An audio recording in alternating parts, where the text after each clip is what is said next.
तो देखो इस टाइप के जो क्वेश्चन है ना उसमें क्या करना होता है, जैसे ये जो इंक्लाइन प्लेन है या फिर जो वेज है ना, ये इस डायरेक्शन में कर रहे हैं या तुम मोबाइल हाथ देखना चाहूंगा टाइम मोबाइल पर था। तो हम क्या करते हैं, हम ये सोचते हैं कि अगर आगे चला जाएगा रॉड, ठीक है, मतलब ये जो वेज है अगर आगे चला जाएगा तो क्या होगा, तो सिचुएशन में ये सिचुएशन बनेगी, है ना। और रियल जो रॉड है थोड़ी और नीचे आ जाएगी, है ना।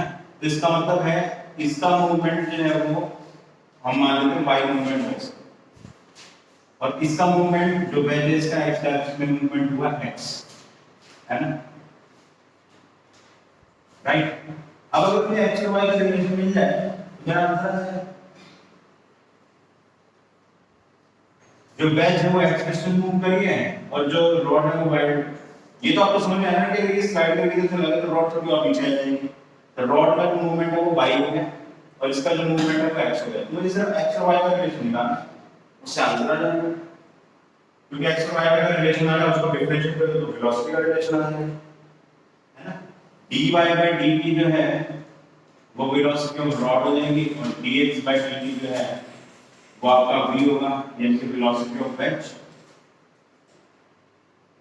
तो मैं एक्स और वाई में रिलेशन निकालना, ठीक है। क्या रिलेशन होगा देखो, वर्टिकल डायरेक्शन का मतलब है ये डायरेक्शन और हॉरिजॉन्टल का मतलब x और हॉरिजॉन्टल डायरेक्शन, तो y upon x tan theta के बराबर नहीं होना चाहिए, होना चाहिए ना। ये वर्टिकल डायरेक्शन में ये हॉरिजॉन्टल के, तो y upon x tan theta, y equals to x tan theta, dy by dt equals to dx by dt, और ये tan थीटा तो कांस्टेंट है तो ये ऐसे ही रहेगा। So velocity of rod equals to velocity of wedge into tan. This is the answer. ठीक है, इसको आप उस तरीके से नहीं कर सकते हो जो हमने वो किया था ना। इधर देखो मिलिंद, आप भी देखो, ये एक रॉड वाला क्वेश्चन किया था ना, इसमें आपको याद होगा ना पाइथागोरस लगाए, पाइथागोरस इसमें ये नहीं लगा सकते, लगा के दिखा रहा हूं। ये x है, ये y है, ये कितना था, ये वाला थीटा लगा, है ना। इसकी रॉड की वेलोसिटी ऑफ a पॉइंट था, नहीं ये कौन सा पॉइंट था, a था कि b था, a है, ठीक है। इसकी वेलोसिटी b है, इसकी वेलोसिटी b है ना। तो y upon x is tan theta, y equals to x tan theta, तो velocity of b equals to velocity of a tan। देखो ये आंसर लगाओ,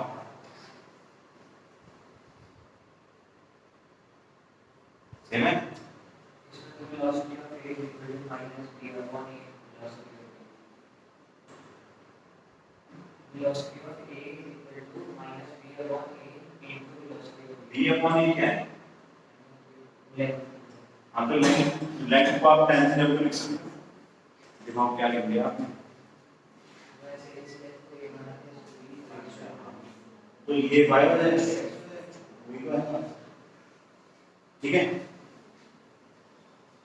तो ये वाला जो है ना, इसको आप पाइथागोरस से भी कर सकते हो। पाइथागोरस मतलब x square plus y square is equal to कौन, डिफरेंशिएट कर दो, यही आ रहा है, दिस इज कंस्ट्रेंट रिलेशन, ठीक है। नोट डाउन कर लो, ये दोनों सॉल्यूशन नोट डाउन करो, फिर हम आगे बात करते हैं।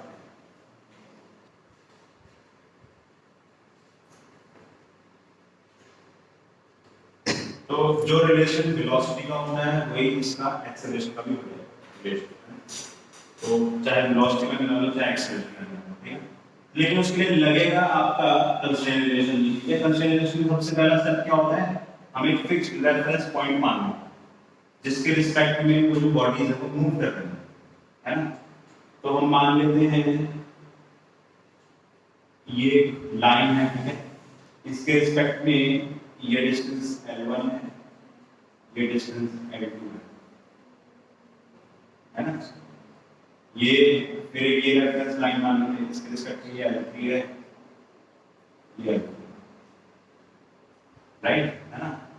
अब मुझे एक चीज क्लियर है कि जितनी जितनी स्पीड से L4 की लेंथ कम हो रही होगी उतनी स्पीड से L3 की लेंथ बढ़ रही होगी। ये बात सही है ना। यानी कि L4 प्लस L3 जो है ये कांस्टेंट है। तो अगर इसको डिफरेंशिएट कर दूं तो जाएगा, इसका नाम लेते हैं B, ये हो गया A और ये C। तो L4 का जो चेंज है लेंथ का वो हो जाएगा velocity of B cross, L3 का जो चेंज हो जाएगा वो हो जाएगा वेलोसिटी ऑफ C। हाँ सॉरी ये C हो जाएगा क्योंकि हम इस इक्वेशन को ना डिफरेंशिएट करेंगे। कांस्टेंट डिफरेंस 0 हो गया। ये वाला जो L4 है ठीक है ये हो जाएगा VB है ना, और जो dL3/dt है ये आपको आ जाएगा BC। यहां तक समझ में आ रहा है ना। मतलब ऐसे ही इसके लिए इक्वेशन लिख दो L1 + L2 should be 1, differentiate कर दो dL1/dt क्या आ जाएगा वेलोसिटी ऑफ A और ये क्या आ जाएगा वेलोसिटी ऑफ C। ठीक है। A और B की वेलोसिटी जो वो इक्वल है, A और B की वेलोसिटी जो वो इक्वल है ना। तो velocity of C is minus A minus of BA है ना। velocity of C is minus of BA and velocity of C is also minus BB। अभी वो मुझे इसका आंसर बताया, इसका आंसर है कि जो BC है is twice of BB और we can say twice of BA। But इनको सॉल्व करने का आंसर कैसे आएगा, कैसे सॉल्व करेंगे?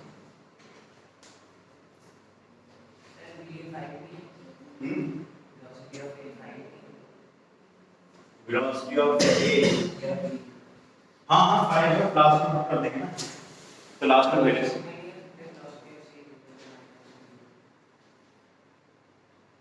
लेकिन कर सकते हैं ठीक है। लेकिन इसके पास दो वेलोसिटीज हैं, इसका हम नाम थोड़ा अलग दे दें BC और BC डैश।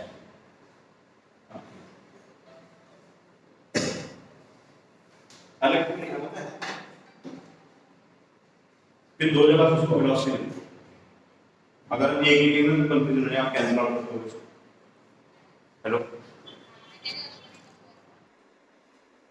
देखो जब भी इस टाइप का केस हो आप BC और BC डैश दोनों अलग अलग change in length of spring जब उसके वेलोसिटी है ना उसको अलग अलग मानो, भले ही वो इक्वल है ठीक है, बाद में उसको इक्वल करें। कैसे करेंगे देखो, अब ये दो इक्वेशंस हैं ठीक है, इनको आप ऐड कर दो, ऐड करना तो BC + BC डैश कितना आएगा माइनस BA प्लस, ठीक है। B और BB डैश दोनों की वैल्यू 5 है, ये 10 हो जाएगा है ना। और BC और BC डैश कितना आएगा आपका है ना।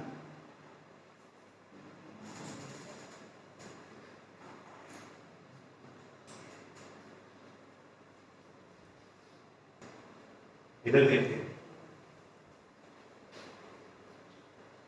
BC डैश और BC ठीक है, ये दोनों इक्वल हैं।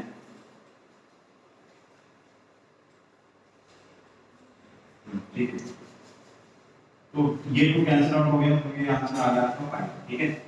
अब आपको लगेगा कि सर ये तो BC 5 हो गया है ना, मॉडल की मैं बात करूं तो क्या हमारा आंसर ये है कि ये जो ब्लॉक है इसकी स्पीड 5 मीटर प्रति मिनट, इसका आंसर है कि इसकी स्पीड 10 मीटर प्रति मिनट। क्यों?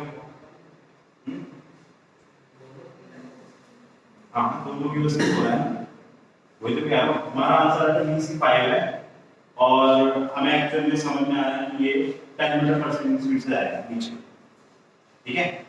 तो एक्चुअली जो BC है ठीक है हमने क्या माना इस लेंथ की वजह से जो चेंज आ रहा है ना उसका वेलोसिटी, इसकी वजह से चेंज आ रहा है वो उसका वेलोसिटी, यानी कि जो BC है वो एक्चुअल में इस पूरे ब्लॉक की हाफ वेलोसिटी है। एक्चुअली हमारा आंसर क्या है 2bc, this is velocity of block C. अब देखो समझने के ऊपर आप कैसे समझो, अगर आप इसमें कंफ्यूजन हो रहा है तो आप एक काम करो, आप इसको ऐसे लिखो, क्योंकि BC और BC डैश वाला कॉन्सेप्ट हो सकता है आपको समझ में ना आ रहा, BC/2 BC/2 ऐसे कर सकते हैं।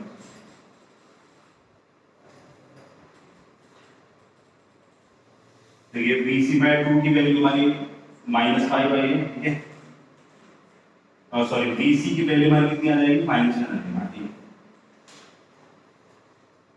ऐसे कर सकते हैं। तो चाहे BC और BC डैश मान लो, ठीक है, बाद में हम ये कहते हैं कि BC और BC डैश मिलकर, दोनों मिलकर इसकी एक्चुअल वेलोसिटी बना रहे हैं। चाहे वैसे कर लो, चाहे आप ये कर लो कि इसकी वेलोसिटी BC है, इसके वजह से हाफ होगी, इसके वजह से हाफ होगी, तो दोनों हर जगह BC/2 लिखो इसको, BC/2, ठीक है, तो BC को डिपेंड है एक्सेप्ट, ठीक है। सो दोनों तरीके से है, आपको जिसमें कंफर्टेबल है और जिसमें अच्छे समझ में आ रहा है वो तरीका आप कर सकते हैं, ठीक है। तो एक और देखिए, ये HC1 का क्वेश्चन है,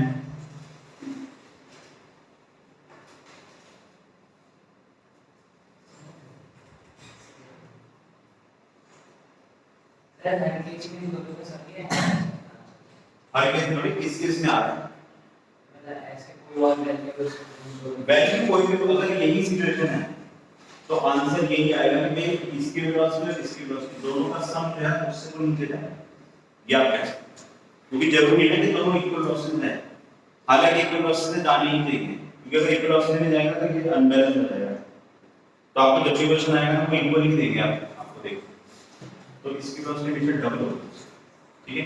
चलिए ये HC1 का क्वेश्चन है, ठीक है, ये भी कंस्ट्रेंट रेंज का क्वेश्चन है।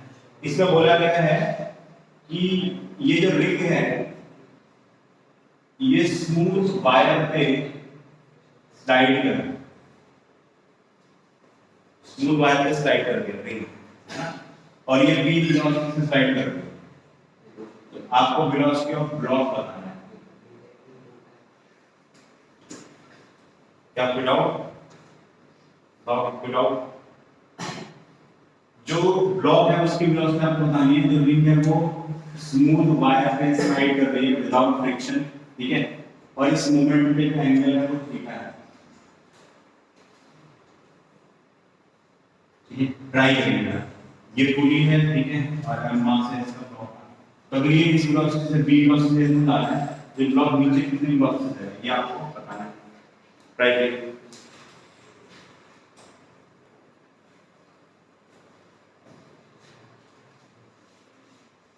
इसको आप L लेंथ मान लो, इसको आप y मान लो, इसको आप x मान लो, ठीक है। अब आपने जो आंसर दिया ना tan थीटा वाला, वो यहाँ पर गलत पता है क्यों? क्योंकि यहाँ पर हाइपोटेन्यूज कांस्टेंट नहीं है,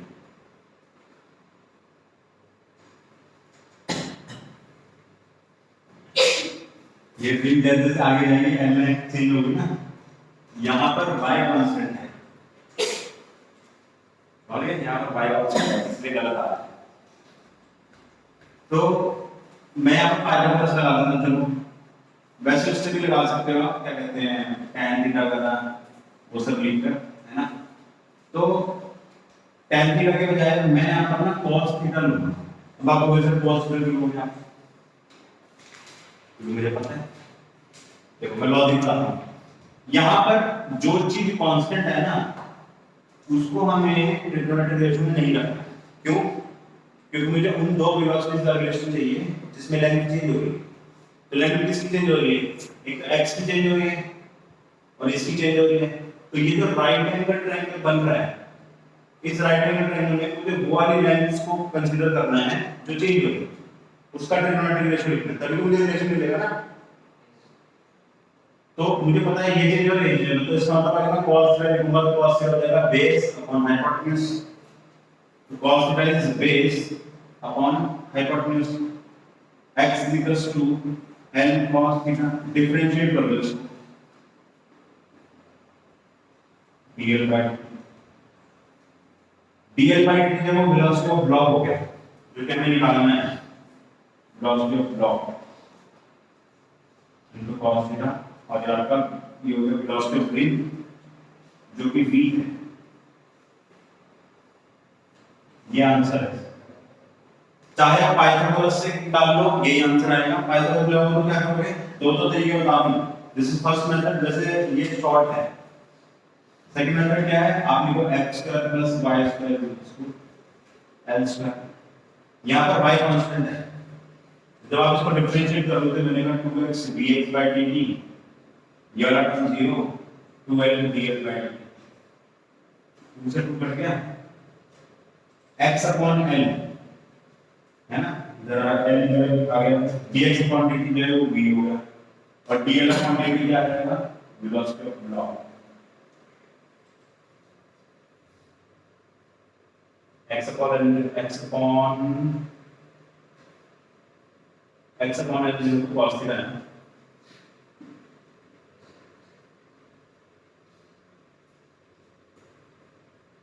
वेलोसिटी ऑफ ब्लॉक है v cos थीटा। एक मिनट कुछ कैलकुलेशन मिस्टेक करी हमने देखो जरा एक बार। So cross the solution question करेंगे।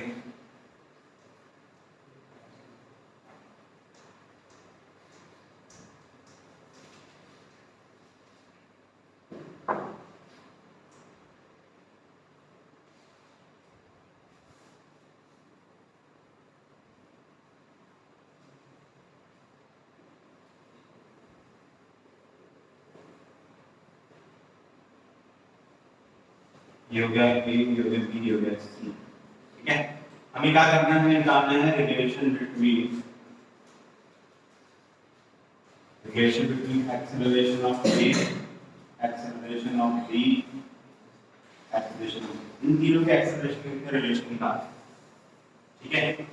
कैसे करेंगे देखो तो यहाँ पर जो फिक्स रेफरेंस लाइन होता है क्लियरली दिखाई दे रही है ना। ये वाली जो पूरी ये फिक्स डैश सीरीज है ना तो यहाँ पर भी रेफरेंस लाइन है ना ये पूरी कोई मूवमेंट नहीं कर रही तो ये रेफरेंस लाइन हमने यहाँ पर बना दिया। तो यहाँ पर मूविंग ऑब्जेक्ट्स कितनी है कितनी बॉडीज मूव कर रही हैं 4 ये पूरी भी तो 1 2 3 4 इधर देखो पहले वो डाउट है यहाँ पर मूविंग ऑब्जेक्ट्स कितनी है 1 2 3 4 है। जितनी मूविंग ऑब्जेक्ट्स होंगी ठीक है उतनी ही लेंथ्स आपको माननी पड़ेगी कहां से रेफरेंस लाइन से। 4 मूविंग ऑब्जेक्ट्स है ठीक है 4 आपको माननी पड़ेगी या हो सकता है ज्यादा नहीं माननी पड़ेगी ठीक है। चलो ये हो गया L1 इसके L1 बोल दो ये लाइन हो गई हमारी LP LP का मतलब लेंथ ऑफ पुली जैसे LP से लिखते हैं ठीक है। फिर इस रेफरेंस लाइन से ये हो जाएगा L2 है ना फिर इस रेफरेंस लाइन से हो जाएगा L। यहाँ पर ध्यान देने वाली बात ये है कि हम सारी जो लेंथ नाप रहे हैं वो कहाँ से नाप रहे हैं इस रेफरेंस लाइन से नाप रहे हैं है ना यही आप कर रहे हैं। अब यहाँ पर कंस्ट्रेंट क्या है स्ट्रिंग वाले या फिर पुली ब्लॉक वाले क्वेश्चन में एक कंस्ट्रेंट होता है कि जो ये स्ट्रिंग है ना वायर वाला स्ट्रिंग है ठीक है ये इनएक्सटेंसिबल है इसकी लेंथ चेंज नहीं होती तो इसकी लेंथ कांस्टेंट रखनी है। तो इसका मतलब है L1 प्लस LP अगर ये वाली लेंथ भी आप कंसीडर करना चाहते हो कर सकते हो लेकिन इसका कोई फायदा नहीं क्योंकि आप डिफरेंशिएट करोगे तो 0 हो जाएगा तो उसको हम जनरली लिखते नहीं है ठीक है ये कांस्टेंट होगा। तो ये फर्स्ट इक्वेशन होगी। सेकंड इक्वेशन ये वाली लेंथ अब ये वाली लेंथ देखो बड़ा मतलब लिखने में बड़ा इंटरेस्टिंग है। कई बच्चे बोलते हैं इसको L2 लिख दो L2 नहीं लिख सकते आप L2 लेंथ में से LP माइनस करोगे तो ये लेंथ आएगी दिख रहा है सबको L2 लेंथ में से LP माइनस करो तब ये लेंथ आएगी और मुझे इस स्ट्रिंग की लेंथ दिख रही है तो ये हो जाएगा L2 माइनस LP ठीक है। फिर ये लेंथ कैसे लिखेंगे L3 minus LP.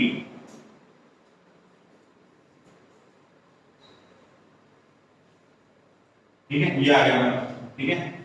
नाउ इसको थोड़ा मॉडिफाई कर लेते हैं।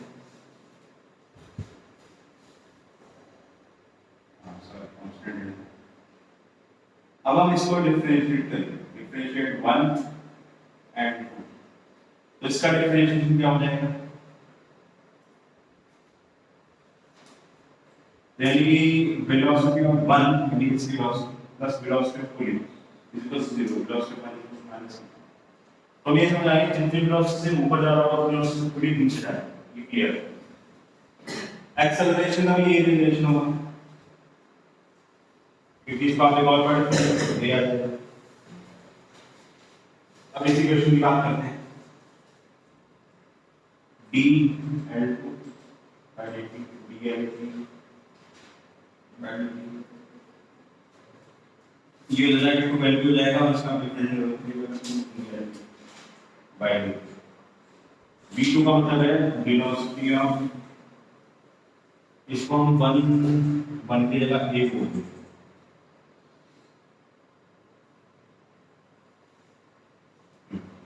dL2 by dt यानी कि इसकी जो लेंथ में चेंज आ रहा है तो इसकी वेलोसिटी हो जाएगा ना, ये v हो जाएगा। dL3 यानी कि इसकी लेंथ में जो चेंज आ रहा है c है ना, हो जाएगा वेलोसिटी ऑफ c, हो जाएगा 2 times velocity of p। Velocity p मतलब पुलिंग वेलोसिटी है ना। इसको एक और डिफरेंट कर देते हैं, acceleration of p plus acceleration of c, 2 times of acceleration of p। ठीक है, हमें a acceleration of a, acceleration of p और एक्सेलरेशन ऑफ c इन तीनों का रिलेशन निकालना है। लेकिन अभी तीनों का रिलेशन क्या है, यहाँ पर b c और a b है, यहाँ a और a है। हमने इस a b को हटाना है, ये नहीं चाहिए हमें, क्योंकि हमें इन तीनों का रिलेशन चाहिए। तो क्या करेंगे, माइनस a की वैल्यू डाल देंगे यहाँ